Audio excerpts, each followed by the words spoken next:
ব্রাজিলের নভেম্বরের প্রীতি ম্যাচের সময়সূচি চূড়ান্ত।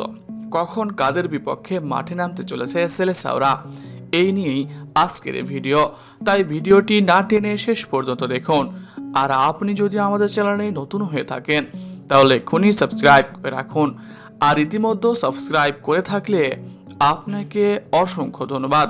জাপানের বিপক্ষে প্রীতি ম্যাচের দলের কোচের এক্সপেরিমেন্টের মাসুল দেয় ব্রাজিল। এগিয়ে থেকেও হার নিয়ে মাঠ ছাড়ে সেলেসাওরা।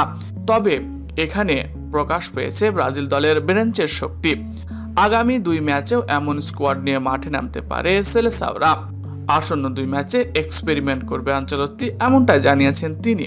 অন্যদিকে ব্রাজিল দলের সাথে ফিরতে পারে নেইমার জুনিয়র। ইনজুরি থেকে মুক্তি পেতে লড়াই করছেন তিনি। নেইমার ও খুব করে চাইছে দলের সঙ্গে যোগ দিতে।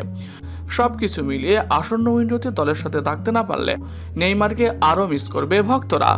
আসন্ন নভেম্বরের পর ব্রাজিল দলের মাঠে নামার সম্ভাবনা খুবই কম। আগামী বছর মার্চের দিকে আবারও প্রীতি ম্যাচে মাঠে নামতে পারে ব্রাজিল।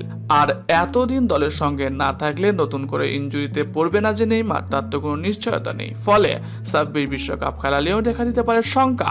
তাই তো এখনই নেইমারকে দলে ফিরতে হবে। নেইমারও চাইছে খুব করে ব্রাজিল দলের সঙ্গে থাকতে।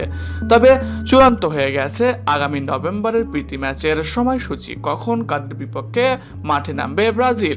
মরক্কোর সঙ্গে খেলার কথা থাকলেও এই নিয়ে এখনো চূড়ান্ত কোনো নিউজ পাওয়া যায়নি।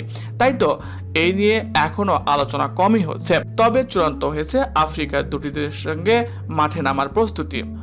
মূলত সেনেগাল ও তিউনিসিয়ার বিপক্ষে নভেম্বরে উইন্ডোতে মাঠে নামবে ব্রাজিল।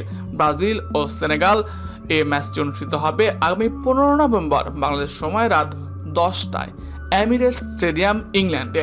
অন্যদিকে ব্রাজিল ও তিউনিসিয়ার ম্যাচটি অনুষ্ঠিত হবে 18 নভেম্বর রাত 1:30 দেকাথলন অ্যারেনায়, ফ্রান্সের মাঠে।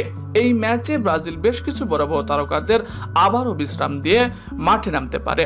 প্রিয় দর্শক, ব্রাজিল কি পারবে সেনেগাল ও তিউনিসিয়ার বিপক্ষে বড় জয় নিয়ে মাঠ ছাড়তে?